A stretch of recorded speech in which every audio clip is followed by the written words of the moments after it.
কোরকাব নিয়ে এবং বকুলের বুকে রক্ত করবী এ দুটো নিয়ে বলতে গেলে দুটোই অনেক ভালোবাসার কাজ। আমি বলতাম তো যে একদিকে সুন্দরবন আরেকদিকে বঙ্গোপসাগর, মাঝখানে ট্রলারে ভাসছি আর কাজ করছি। সিনেমার টপিকে যদি যেতে চাই, আমরা বেশ কিছু আপনার কাজ সম্পর্কে শুনছি, যেমন বকুলের বুকে রক্ত করবী, কোরকাব, এই দুটো সিনেমা নিয়ে আপনার কিছু বলার আছে কিনা, বা কোনটা বেশি চ্যালেঞ্জিং ছিল আপনার জন্য? আমার কাছে প্রত্যেকটা কাজই চ্যালেঞ্জিং। এখন বসে যে আমরা কথা বলছি এটাও কম চ্যালেঞ্জিং না আপনার সঙ্গে কথা বলা।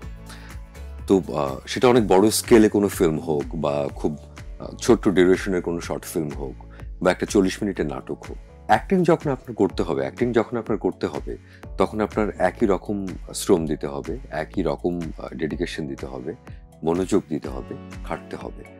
এটা আমার মনে হয়।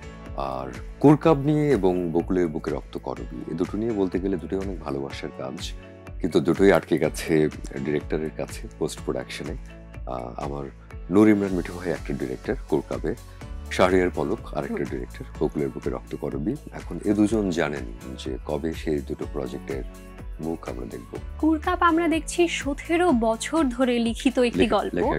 এই 17 বছর ধরে একটা গল্প লিখেছে, তবে কি পরিমাণ ডেডিকেশন ছিল লেখকের, এই বিষয়ে কিছু বলার আছে কিনা? সাদুজ্জামান স্যার ওনার নিজের জীবনের অনেক কিছু এখানে লিখবার চেষ্টা করেছেন। উনি তো দুর্দান্ত রাইটার, উপন্যাস লিখেন উনি, by profession is a doctor. তো এখানেও কোরকাবেও আমার ক্যারেক্টারটা একটা ডাক্তারের, যেটা তার নিজের জীবনের সঙ্গে অনেক অর্থে মিলে যায়।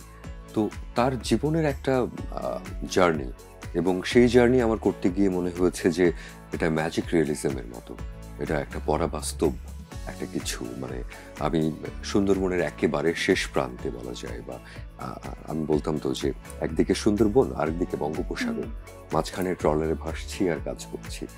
তো এরকম একটা জায়গায় ওরকম জনপদ, সেই জনপদের মানুষ, তাদের জীবনযাত্রা, এটা একটা ম্যাজিক রিয়েলিজমের মতো জার্নিটা। আমার কাছে মনে হয় যে আমার সারা জীবনের একটা অর্জন হয়ে থাকবে এই সময়টুকু।